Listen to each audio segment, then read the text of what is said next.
SKPD yang tergabung dalam Forum Kota Sehat Banjarmasin diberikan arahan dalam rangka persiapan verifikasi penyelenggaraan Kota Sehat 2025 di Aula Kayu Baimbai Balai Kota Banjarmasin, Jalan RE Marta Dinata, Banjarmasin Tengah. Besokan Sabtu 18 Januari 2025, dalam setengah bulan ini akan dibentuk tim terpadu untuk memaksimalkan kinerja di lapangan serta melengkapi dokumen-dokumen. SKPD yang tergabung dalam Forum Kota Sehat Banjarmasin diberikan arahan dalam rangka persiapan verifikasi penyelenggaraan Kota Sehat 2025 di Aula Kayu Baimbai Balai Kota Banjarmasin, Jalan RE Marta Dinata, Banjarmasin Tengah besokan Sabtu 18 Januari 2025. Wali Kota Banjarmasin Ibnu Sina Wahetakuni Prima TV memudahkan dalam setengah bulan ini akan dibentuk tim terpadu untuk memaksimalkan kinerja di lapangan serta melengkapi dokumen-dokumen.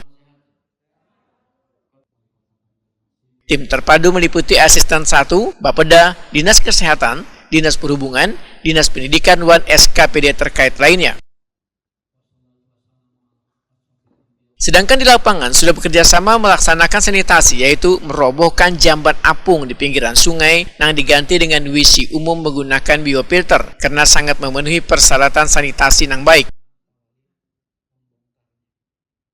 Ibnu Sina menyatakan Banjarmasin diuntungkan dalam penilaian karena satu-satunya kota di Indonesia yang memiliki perusahaan umum daerah pelayanan air limbah domestik. Maksimal dalam setengah bulan ini.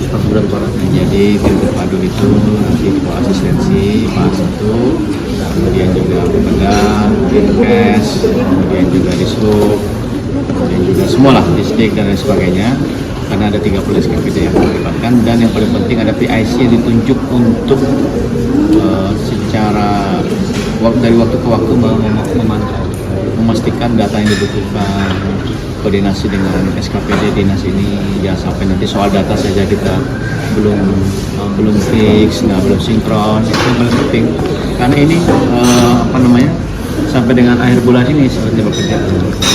Ini yang paling penting dokumennya terpenuhi dulu. Lalu kemudian di lapangan kan teman-teman juga sudah bekerja, camat, lurah, semua Babinsa, Kaptibmas di lapangan kan banyak sekali jamban-jamban yang sudah kita robohkan, ya, kemudian diganti dengan yang komunal, kemudian kalaupun dipertahankan dengan menggunakan biofilter atau dengan inovasi super makan itu tipe S, itu sudah sangat memenuhi persyaratan sanitasi yang baik.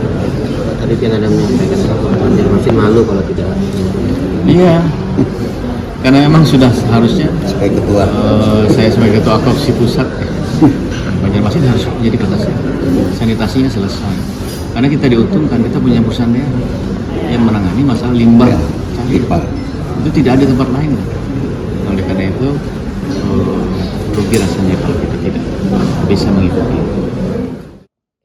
Ibnu Sina menambahkan, di Banjarmasin sudah terdapat 44 kelurahan yang sudah kada lagi buang air besar sembarangan.